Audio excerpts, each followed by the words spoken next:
Mari tundukkan kepala dan kita berdoa. Kami sungguh mengucap syukur kepada-Mu Tuhan.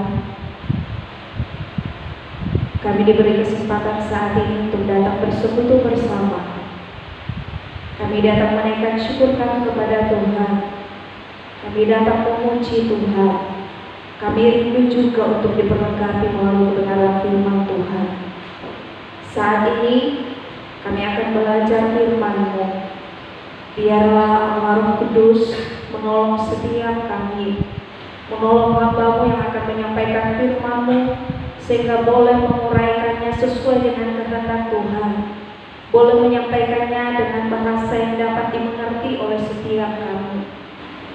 Setiap kami yang mendengarkan, biarlah Tuhan buka hati kami, buka pikiran kami, buka telinga kami, sehingga kami dapat mendengar, dapat menerima, dapat mengerti firman Tuhan dengan baik, bahkan terlebih boleh melakukannya di dalam kehidupan kami. Terima kasih Tuhan, berkatilah setiap kami melalui kebenaran firman-Mu saat ini. Di dalam nama Tuhan Yesus kami bersyukur. Amin.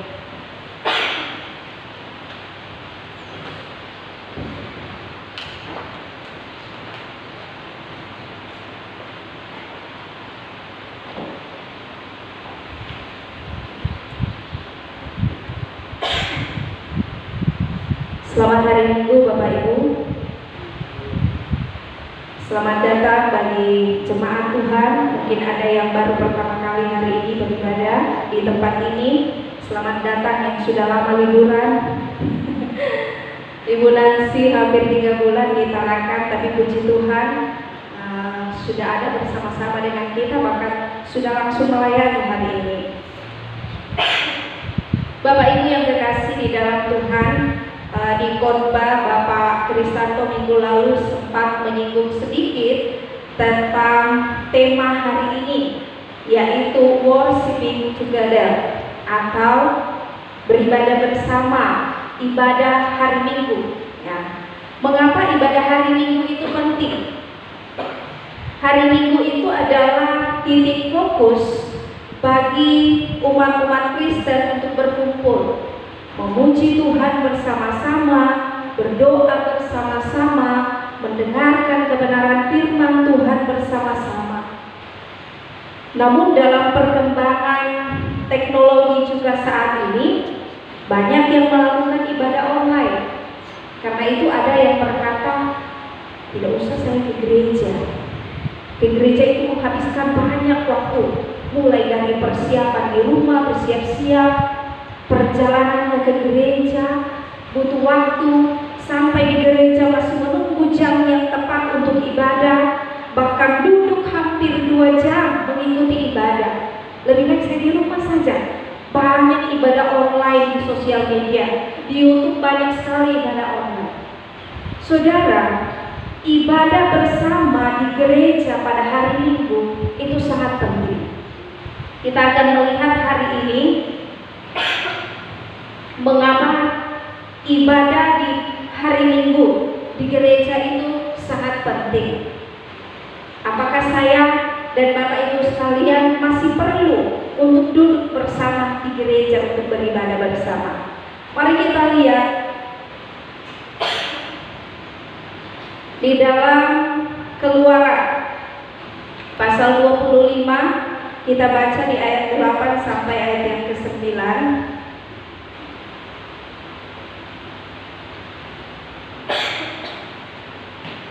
Keluaran 25 ayat 8 sampai ayat ke-9. Saya baca, dan mereka harus membuat tempat kudus bagiku, supaya aku akan diam di tengah-tengah mereka. Menurut segala apa yang kutunjukkan kepadamu sebagai contoh kemah suci dan sebagai contoh segala perabotannya, demikianlah harus kamu membuatnya. Keluaran pasal 25 dari ayat 21 itu adalah petunjuk bagi Musa untuk mendirikan kemah suci atau kemah pertemuan dan tentang persembahan khusus. Jadi dari ayat 1 di sana Tuhan katakan, berfirmanlah Tuhan kepada Musa, bagiku, persembahan khusus dari setiap orang yang terdorong hatinya haruslah kamu pungut persembahan khusus kepadaku itu. Ini adalah persembahan khusus yang harus kamu pungut dari mereka: emas, perak, tembaga, kain ungu tua, kain ungu muda, kain primisi, dan seterusnya. Saudara yang terkasih di dalam Tuhan, ketika bangsa Israel masih berada di dalam perbudakan, mereka tidak leluasa untuk beribadah kepada Tuhan. Mereka tidak leluasa untuk beribadah kepada Allah yang mereka percayai. Mereka masih di bawah perbudakan. Mereka harus kerja, harus terus bekerja. Kalaupun ada yang beribadah, itu hanya di rumah-rumah. Ada hanya perkumpulan keluarga saja. Ada kepala keluarga bersama istri, bersama anak-anak. Tidak ada ibadah yang seperti kita. Tidak ada ibadah bersama-sama dengan umat yang lain. Karena itu, ketika mereka keluar dari tanah Mesir, mereka rindu satu momen di mana mereka boleh beribadah, menyembah Tuhan dengan leluasa secara bersama-sama. Waktu mereka keluar dari tanah Mesir, mereka menyeberangi Laut Teberau, kemudian ada tantangan-tantangan perjalanan lainnya, maka mereka sampai di padang gurun. Lalu di sana Tuhan memanggil Musa ke atas gunung Sinai. Tuhan bilang, Musa, naiklah ke gunung Sinai. Apa yang Musa lakukan di sana? Di sana Musa 40 hari 40 malam. Salah satu yang Tuhan katakan kepada Musa saat berada di gunung Sinai, Musa, bangunlah kemah suci, bangunlah tempat kudus untukku. Tuhan sudah kasih contoh, Tuhan sudah kasih petunjuk. Dan di ayat yang ke-8 di sana dikatakan, ini perkataan Tuhan, dan mereka harus membuat, bangsa Israel harus membuat tempat kudus bagiku, supaya aku akan diam di tengah-tengah mereka. Apa yang harus dibuat? Kemah suci, kemah pertemuan. Saya sebenarnya membuat PowerPoint-nya, tapi karena ada kesalahan sehingga bakal ditampilkan. Di PowerPoint saya sudah tampilkan foto atau gambar dari kemah suci. Pak Yulianus sudah sering jelaskan tentang kemah suci, tempat peribadatan orang-orang Israel. Di dalam ada beberapa tempat, ada ruang maha kudus dan beberapa ruangan lainnya. Saudara yang terkasih di dalam Tuhan, kemah suci dalam bahasa Ibrani miskan, atau yang biasa disebut kemah pertemuan dalam bahasa Ibrani Ohel Moed. Kalau dalam bahasa Inggris tabernakel, yang diambil dari bahasa Latin tabernaculum, yang berarti kemah, gubuk, atau pondok. Itu yang harus dibangun oleh bangsa Israel atas pimpinan Musa. Dan bahan-bahannya itu dari bangsa itu sendiri. Jadi bangsa Israel, jemaat-jemaat Israel harus membawa persembahan dengan sukarela, sesuai dengan keinginan hatinya, kerinduan hatinya untuk memberikan yang terbaik bagi Tuhan. Yang harus mereka bawa ada emas, ada perak, ada kain ungu tua, ada kain ungu muda, kain kirmisi, lenan halus, bulu kambing, dan lain sebagainya. Untuk apa semua itu? Untuk membangun kemah suci, untuk membangun kemah pertemuan, tempat beribadah, tempat di mana mereka nantinya akan mempersembahkan kurban kepada Allah. Semua itu harus dibawa sebagai bahan untuk pembangunan kemah suci. Dan saudara, kemah suci ini bisa dibongkar pasang, bisa dipindah-pindah, sehingga kemah itulah yang dipakai oleh bangsa Israel sejak mereka dari kaki gunung Sinai itu sampai kepada mereka di tanah Kanaan, sampai pada masa pemerintahan Raja Salomo, karena Raja Salomo yang membangun bait Allah secara permanen. Jadi kemah suci itu yang sekian lamanya dipakai oleh bangsa Israel. Mereka datang di situ mempersembahkan kurban, mereka datang di situ untuk beribadah bersama, mereka datang di situ untuk menyembah Tuhan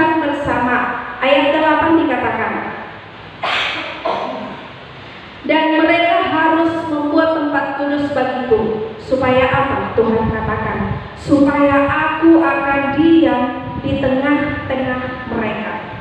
Di dalam perjanjian lama dengan membuat kemah suci, ini merupakan jalan Tuhan untuk hadir di tengah-tengah atau tinggal bersama dengan bangsa Israel, lalu menyatakan kemuliaannya. Sehingga dengan adanya kemah itu, maka orang-orang berdosa itu bisa datang ke kemah itu yang adalah pusat atau sentral dari ibadah pengorbanan. Bapak Ibu bisa lihat di kitab Imamat, ada pengorbanan apa saja? Ada korban penghapusan dosa, ada korban keselamatan, ada korban-korban yang lain. Di kemah suci itulah tempatnya. Mereka datang membawa korban, persembahan untuk Tuhan.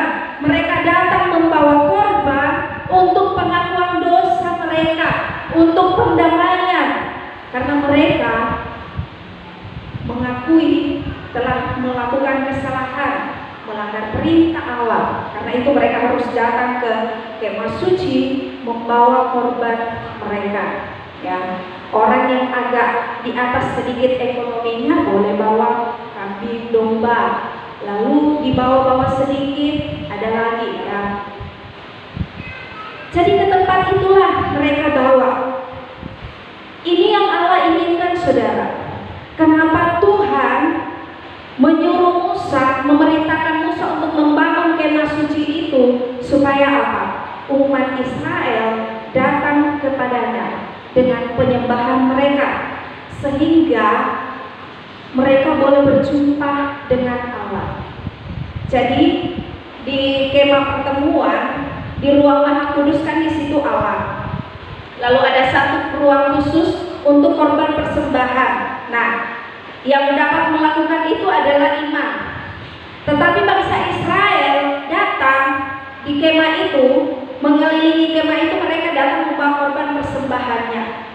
Di sana mereka dapat mengakui dosa mereka. Di sana mereka dapat menyembah Tuhan. Tetapi Bapak Ibu, itu konteks PL. Tetapi kita hidup di zaman anugerah. Kemah atau bait Allah adalah saya dan Bapak Ibu sekalian yang percaya kepada Tuhan. Di dalam 1 Korintus 3 ayat 16, tidakkah kamu tahu bahwa kamu adalah bait Allah dan bahwa Roh Allah diam di dalam kamu? Sekarang kita tidak menemukan lagi model seperti kemah suci yang tadi, ada ruang-ruang khususnya. Bait Allah yang sesungguhnya saat ini adalah tubuh setiap orang percaya, sehingga harus menjaga kekudusan tubuh kita, harus menjaga kekudusan hidup kita. Karena saya, karena Bapak Ibu adalah bait Allah yang sesungguhnya. Mungkin kita berkata, kalau kita adalah bait Allah, kalau saya adalah bait Allah, lalu untuk apa lagi datang ke gereja? Tidak perlu lagi datang ke gereja, kan saya sudah bait Allah. Setiap orang percaya sudah bait Allah. Gereja kan orang percaya, ya kan? Bukan gedung ini hanya gedung tempat kita berkumpul, tempat kita beribadah bersama, tempat kita memuji Tuhan. Jawaban yang pertama, Bapak Ibu, kita hadir di gereja setiap hari Minggu, duduk bersama, beribadah bersama sebagai ungkapan syukur kita kepada Allah untuk keselamatan yang Allah berikan. Kita tidak seperti bangsa Israel tadi. Mereka kalau melakukan kesalahan harus bawa domba, harus bawa ini, harus bawa itu, datang ke kemah suci, dipersembahkan di situ untuk supaya dosaku dihapus. Berdosa lagi, bawa lagi, pulang ke rumah lagi, bertengkar lagi dengan tetangga, buat dosa lagi, bawa lagi persembahan. Tetapi kita yang hidup di zaman anugerah, korban yang sempurna adalah Yesus Kristus. Sehingga yang percaya kepada Yesus Kristus itu akan menerima pengampunan, akan menerima pendamaian dengan Allah, menerima kasih karunia. Karena itu orang yang sudah percaya kepada Kristus, orang yang berkata bahwa saya sudah diselamatkan Kristen, orang yang berkata bahwa saya sudah menerima anugerah, orang yang berkata bahwa saya sudah pasti masuk surga, tidak ada alasan untuk tidak datang beribadah di gereja setiap hari Minggu. Itu yang pertama. Lalu yang kedua, Allah sendiri yang menginginkan supaya kita datang kepadanya di dalam persekutuan kita dengan Allah. Tadi kita sudah belajar, ya, bangsa Israel itu belum punya tempat khusus untuk beribadah kepada Tuhan. Tuhan bilang buat kemah suci, buat kemah pertemuan itu, harus ada tempat kudus bagiku, supaya aku tinggal di tengah-tengah mereka dan mereka boleh datang. Tuhan mau supaya kita datang.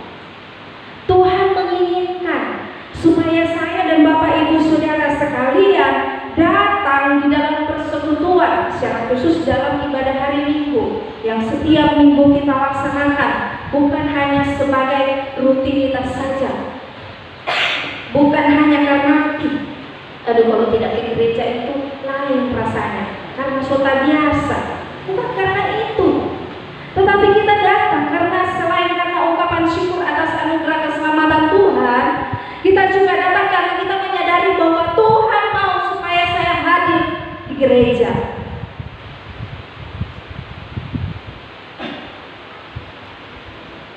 Ibrani 10 ayat 25, ini sering kita bahas, mengatakan janganlah kita menjauhkan diri dari pertemuan-pertemuan ibadah kita seperti yang dibiasakan oleh beberapa orang Kristen, orang percaya harus mendisiplinkan diri untuk hadir setiap ibadah hari Minggu, berkomitmen setia datang dalam peribadatan hari Minggu. Ketika saya dan Pak Yulianus baru datang di Labuan 2019, beberapa minggu terus beberapa bulan, hal yang membuat saya salut di jemaat Labuan adalah jemaat-jemaat Tuhan itu antusias datang beribadah. Jauh bagaimanapun rumahnya, pasti datang beribadah. Saya masih ingat pernah satu kali Oma Aminah waktu itu masih sehat, sudah oma-oma, tetapi waktu saya di gereja saya lihat Oma Aminah dari bawah sana itu jalan kaki. Saya bilang, Oma tadi naik apa? Saya berjalan dari rumah, berjalan dari Simo ini jalan kaki. Katanya mau tunggu-tunggu ojek, siapa tahu ada ojek, siapa tahu ada angkot ambil, tapi tidak ada. Akhirnya sampai di gereja, jalan kaki. Bapak Ibu, Oma Aminah pasti sudah memperhitungkan waktunya.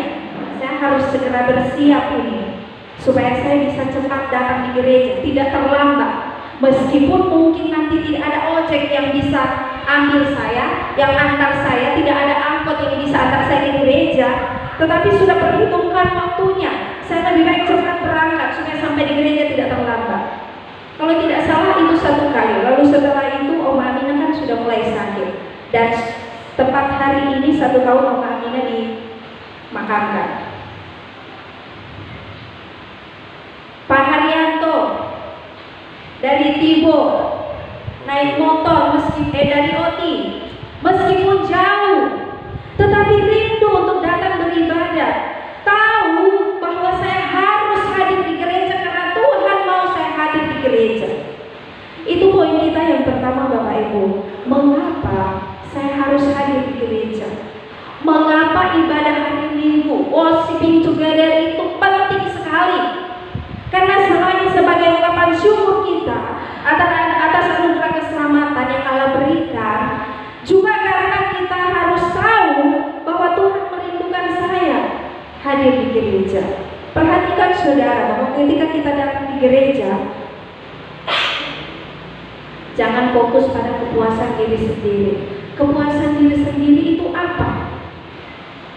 Saya datang di gereja tetapi saya tidak dapat apa-apa. Tidak dapatnya apa? Orang-orang gereja tidak mengasihkan. Orang-orang gereja tidak seru. Lagu-lagunya saya tidak suka. tidak bagus. Dekorasinya juga tidak bagus. Musiknya tidak bagus. Hal-hal yang seperti itu, saudara, itu menunjukkan bahwa kita fokus pada kepuasan diri kita sendiri. Datang di gereja, jangan fokus pada kepuasan diri sendiri, tetapi fokuslah pada apakah Tuhan disenangkan dengan kehadiranku di gereja. Apakah Tuhan disenangkan dengan pujian, dengan penyembahan yang saya naikkan kepada Tuhan? Apakah hati Tuhan senang ketika saya memuji Dia? Apakah Tuhan senang ketika saya sungguh-sungguh menyembah Dia? Apakah Tuhan senang ketika saya serius melayani Dia? Apakah Tuhan senang ketika saya memberikan yang terbaik melalui pelayanan saya? Ketika Tuhan disenangkan Bapak Ibu melalui peribadatan kita, percaya bahwa saudara sekalian akan pulang dengan membawa berkat Tuhan. Kita semua akan diberkati. Kita akan pulang dengan penuh sukacita. Karena yang pertama kita lakukan adalah kita fokus pada apa yang Tuhan mau, bukan fokus pada kepuasan diri sendiri. Itu yang pertama. Bahwa Tuhan yang menginginkan supaya kita datang di gereja beribadah bersama. Kemudian yang kedua, mari kita lihat di dalam masih di pasal 25 ayat 22. Keluaran 25 ayat 22 dikatakan, dan di sanalah aku akan bertemu dengan engkau, dan dari atas tutup pendamaian itu, dari antara kedua kerub yang di atas tabut hukum itu, aku akan berbicara dengan engkau tentang segala sesuatu yang akan kuperintahkan kepadamu untuk disampaikan kepada orang Israel. Lalu mari kita melihat dalam Imamat pasal 1 ayat 1.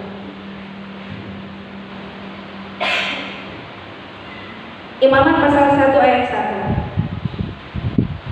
Di sana dikatakan Tuhan memanggil Musa dan berfirman kepadanya dari dalam kemah pertemuan. Saudara yang dikasihi Tuhan, Tuhan sendiri yang memerintahkan Musa untuk membuat kemah itu. Dan di ayat 22 Keluaran pasal 25 tadi, di sana Tuhan berkata kepada, ini janji Tuhan kepada Musa, di sanalah aku akan bertemu dengan engkau.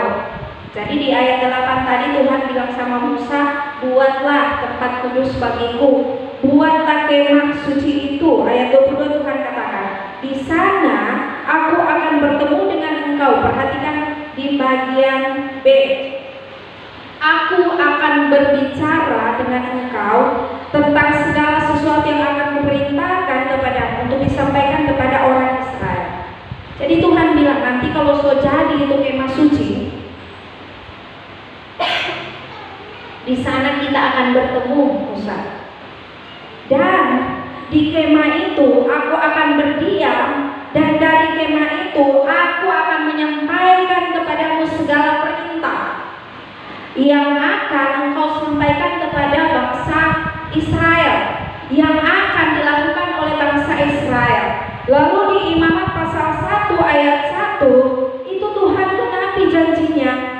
Tuhan berfirman kepada Musa dari dalam kemah pertemuan. Ini konteksnya di Imamat 1 ayat 1, kemah pertemuan itu sudah jadi.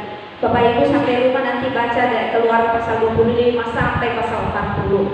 Itu prosesnya pembuatan kemah suci. Di pasal 40, Keluaran pasal 40 ayat 34 sampai 38 itu membuktikan bahwa kemah suci yang sudah jadi itu dan benar sesuai dengan janji Allah bahwa Allah akan hadir di kemah itu. Saya baca dulu, saya tidak penasaran.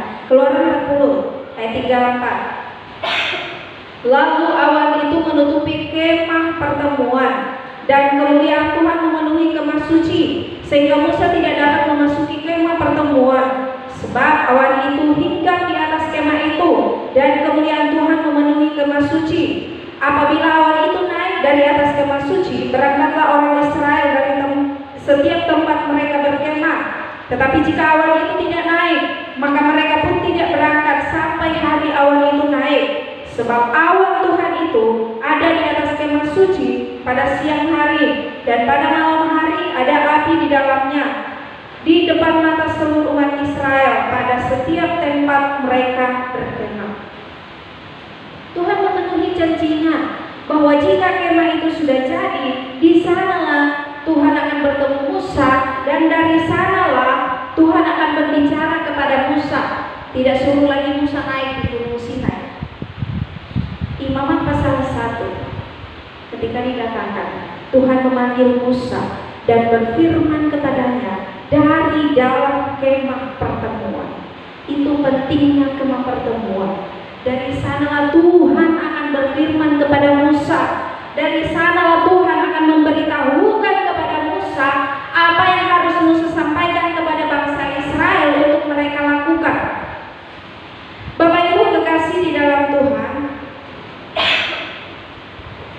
kalau dalam kehidupan kita saat ini, itu pentingnya hadir di ibadah hari Minggu, hadir di persekutuan di gereja, karena di sana juga kita akan mendengarkan firman Tuhan. Dari dalam kemah Tuhan berfirman kepada Musa, menginstruksikan, memberi petunjuk, memberi perintah apa yang harus mereka lakukan. Dari gereja, dari mimbar ini, kita bisa mendengar firman Tuhan, apa yang harus kita lakukan dalam sepanjang kehidupan kita sebagai orang yang percaya. Saya biasa melihat postingan Ibu Erlin. Biasanya ada Ibu Erlin posting itu foto waktu bapak-bapak, ibu-ibu jaksa itu apel pagi. Mungkin di perusahaan juga Pak Adri biasa ada apel pagi kan? Ya, sebelum memulai semua pekerjaan. Untuk apa apel pagi? Di sana kita akan mendengar dari atasan instruksi apa yang harus kita lakukan satu hari itu, apa yang menjadi target satu hari itu. Kalau karyawan atau anggota-anggota tidak hadir dalam apel, berarti so terlambat itu, tidak tahu lagi apa instruksinya.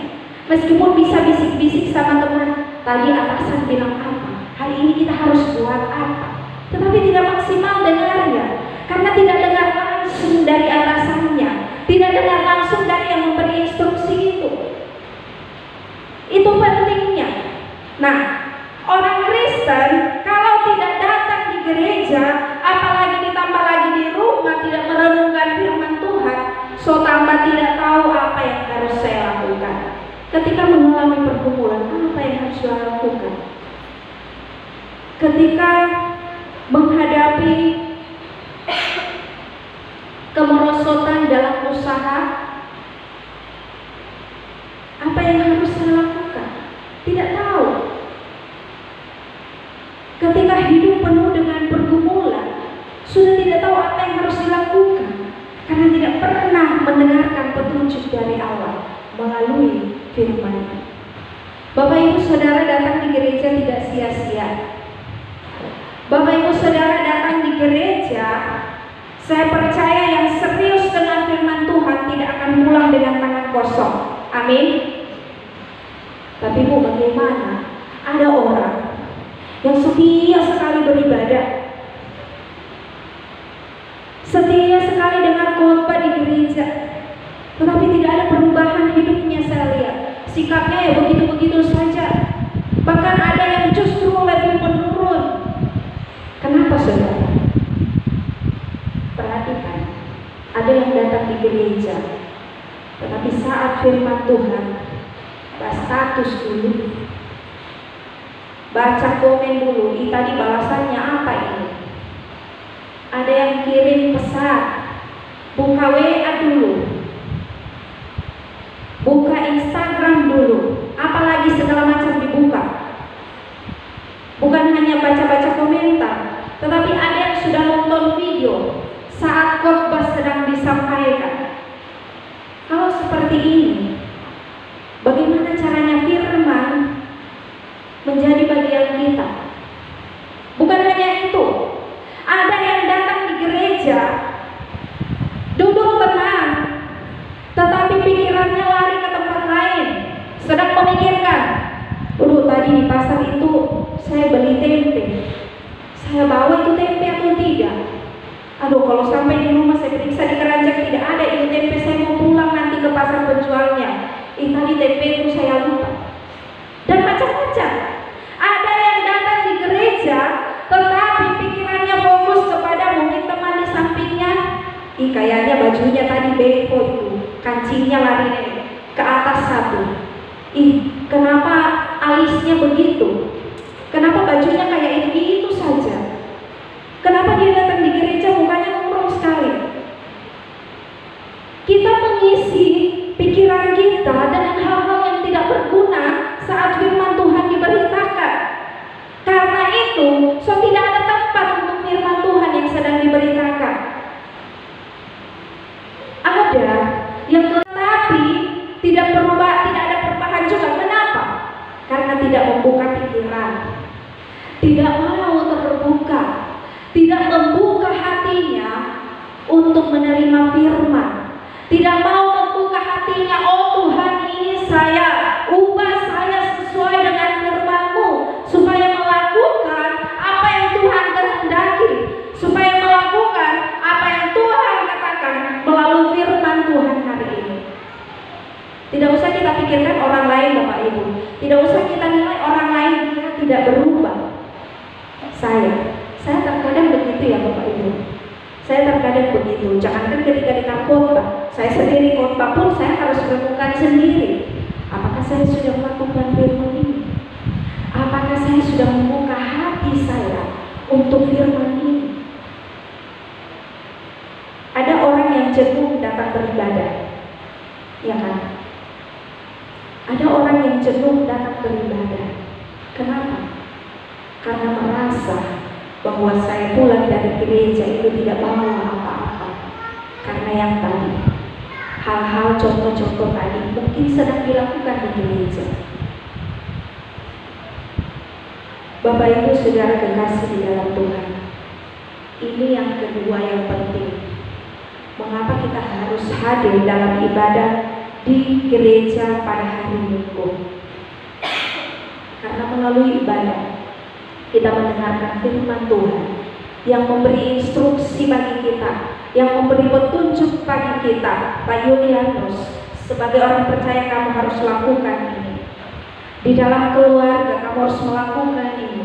Di dalam pelayanan kamu harus melakukan ini. Ibu Ele, di dalam usaha harus melakukan ini. Sebagai orang percaya, firman Tuhan yang kita dengarkan, kalau kita serius, kita membuka hati, kita membuka pikiran kita fokus, maka percayalah, saudara akan pulang dengan diberkati melalui kebenaran firman Tuhan. Dua hal yang kita pelajari hari ini. Mengapa ibadah hari Minggu itu penting? Kenapa harus hadir di gereja? Karena yang pertama, Tuhan yang menginginkan kita hadir. Bukan hanya untuk menyembah Dia, tetapi kita juga menaikkan syukur kita sebagai orang percaya, sebagai orang yang sudah diselamatkan, sebagai orang yang menikmati kasih karunia Allah. Maka harus datang di gereja, menaikkan syukur kita kepada Allah, karena itu yang menjadi kerinduan Allah. Lalu yang kedua, melalui ibadah hari Minggu, di sana kita akan mendengarkan firman Tuhan, di mana Allah memberikan petunjuk, Allah memberikan jalan keluar mungkin, bahkan Allah akan menginstruksikan kepada kita apa yang harus kita lakukan. Karena itu, tetaplah setia dalam peribadatan kita di gereja. Saya merindukan bahwa setelah hari ini, semakin hari ke depan, semakin minggu-minggu ke depan, maka akan semakin banyak kita yang datang, semakin rindu kita datang beribadah kepada Tuhan.